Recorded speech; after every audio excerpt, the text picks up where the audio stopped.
Қайырлы күн ұстаздар, өздеріңізбен әдеттегідей Сандуғаш Қадырғалиевна. Менің каналым ұстаздардың әдістемелік және цифрлық құзыреттіліктерін арттыруға арналған.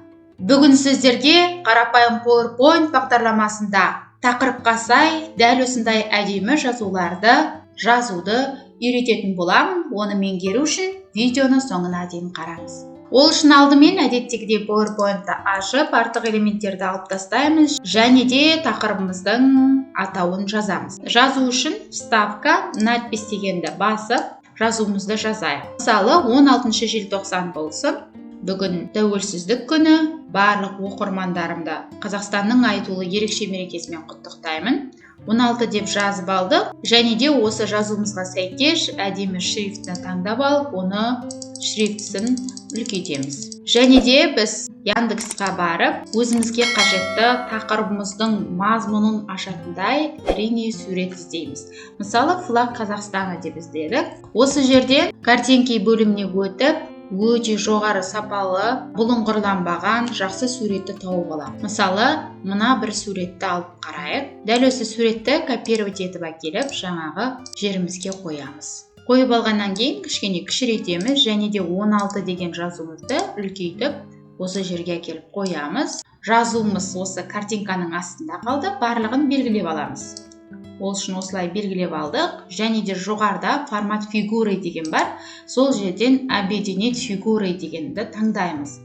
Жалпы бұл жасалып жатырған әрекеттердің барлығы PowerPoint-тың 2021 жылғы нұсқасында жасалынып жатыр. Сондықтан 2019-2021 нұсқаларын қондырып алуға кеңес беремін. Объединить фигурыдың ішінен пересечение дегенді таңдаймыз. Сол кезде біздің 16 деген жазуымыз үстіне қойылған суретпен қиылысып, осындай әдемі жазуға айналды. 16 желтоқсан дегендегі 16 деген сөзіміз дайын. Енді тағы да вставка бөліміне барамыз да, әрбір әріпін мысалы жазып жазсақ болады. Немесе 1-3 әріптен жазсақ болады. Мысалы, жел деп жазамыз. Жел деп жазып, жаңағы шрифтімізді таңдаймыз. Және де оның шрифтісін, яғни үлкейтіп алдық. Және де қажетті картинкамызды келіп қоямыз. Дәл осы туды ала берейік, копировать етіп алып келіп, осы жерге қоямыз, кішірейтеміз. Мына жел деген сөзді үлкейтіп, осы тудың астына қарай қоямыз. Содан кейін осы екі бөлікті белгілеп аламыз. Содан кейін жаңағы әрекетті қайталаймыз. Формат фигуры, объединить фигуры, пересечение. Енді әрі қарай 90 деген жазу керек. Жел дегеніміз біздің дайын болды. Мына жаққа қарай қойып қойсақ болады. Сонымен біздің желтоқсан деген сөзіміз, яғни желтоқсан деген сөзіміз дайын болды. Күндегі жазулардан ерекше көзге түсері анық, немесе алдымызда жаңа жыл мерекесі келе жатыр.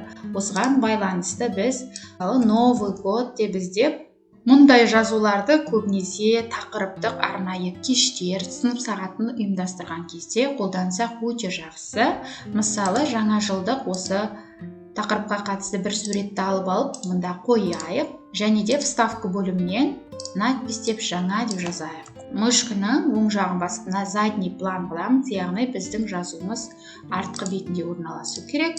Барлығын белгілейміз. Формат фигуры, объединить, пересечение. Сол кезде біздің жаңа жыл дегендегі жазуымыз пайда болды. Және де көбінесе сіздерге айта кететін жайт, көбінесе мұндай сөздерді жазған кезде, картинкаларды іздеген кезде толық боялып тұрған суреттерді алғаның үшін, мысалы, Новый год фон деп іздегеніміз жақсы. Толық экранды алып тұратындай фонды алып жазсаңыз, ол өте әдемі көрінетін болады. Мұнда жаңа жыл деп қазір жазайын.